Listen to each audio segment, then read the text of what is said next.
So, for those who don't know, Dillon Danis, a little bit of backstory about him. So, he used to be a jiu-jitsu champion back in the last decade, almost 10 years ago. So, we're talking like 2014, 2015, those type of years, right? And then Conor McGregor, how he got into the spotlight. So, Conor McGregor lost to Nate Diaz, the first fight.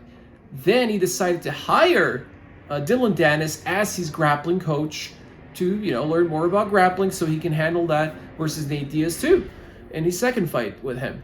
And he successfully fought there. He beat Nate Diaz. He kept him around.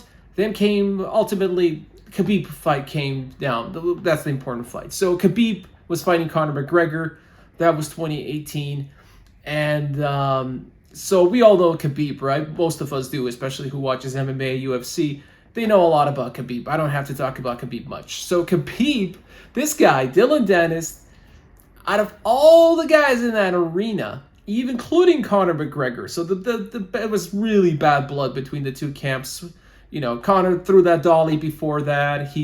Prior to that, the reason why he threw the dolly was because Khabib slapped Artem Lobov, who was in Conor's team.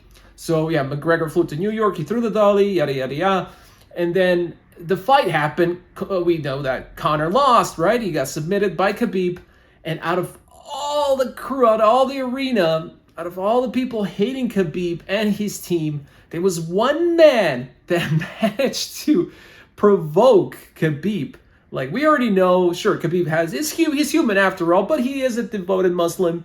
He likes to, live very calmly, very religiously, but, he threw him out of character. Dillon Danis managed to provoke him. He managed to get Khabib flying out of the cage, assaulting him right there. And, that big fight broke up. Khabib's cousins attacked Conor in the meantime.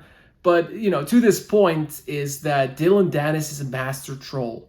This guy is, sure, he was a jiu-jitsu champion. He was in Conor's camp.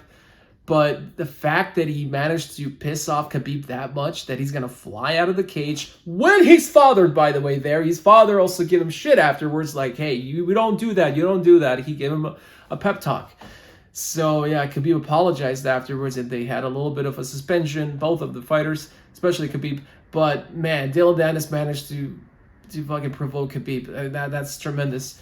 So to that point is that ever since then, Dillon Danis has been masterfully trolling people, provoking people on the internet, particularly via Twitter and Instagram. And we somehow got into this position right now where he's fighting Logan Paul, one of the superstars of today's world, right?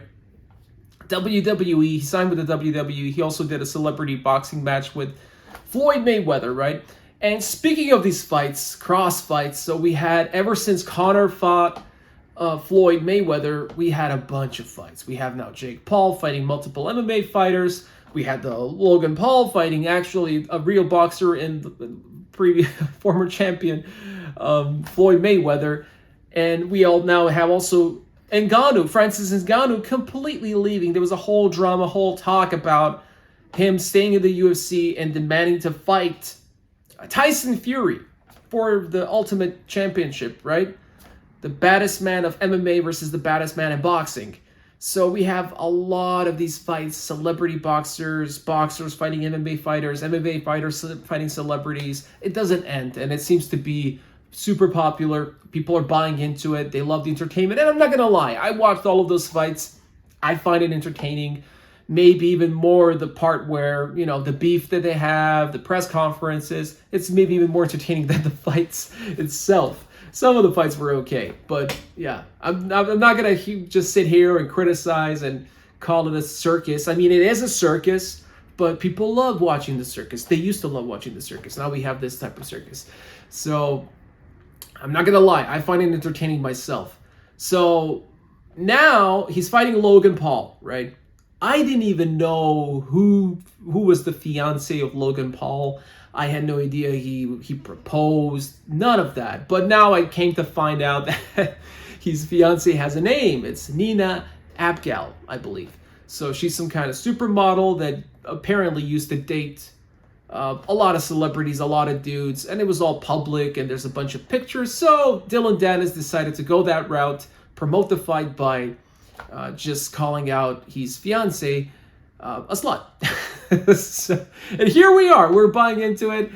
And my question is he out of ammunition already? This fight is supposed to be in October. We're still in August. It's still summer, okay? So there's 2 whole months left until this fight happens. Not to mention that he completely overshadowed the main event. Main event is KSI versus Tommy Fury. Will KSI beat Tommy Fury, or will Tommy Fury remain undefeated?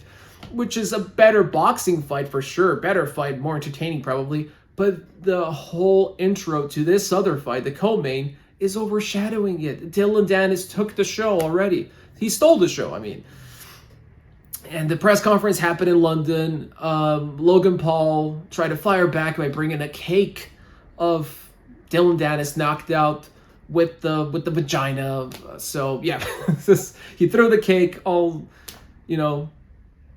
hell broke loose right there on the stage.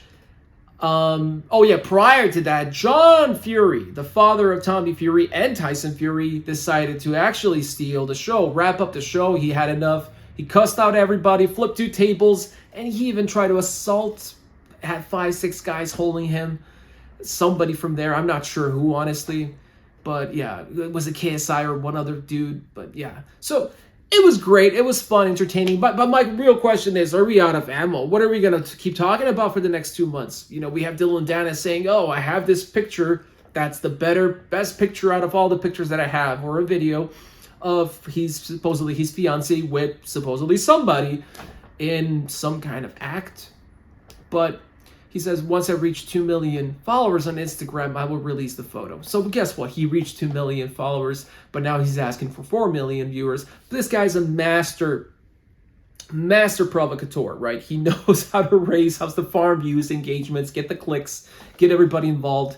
And he got me too. But at this point, at this particular photo, I don't think he has it, or he just might be still farming.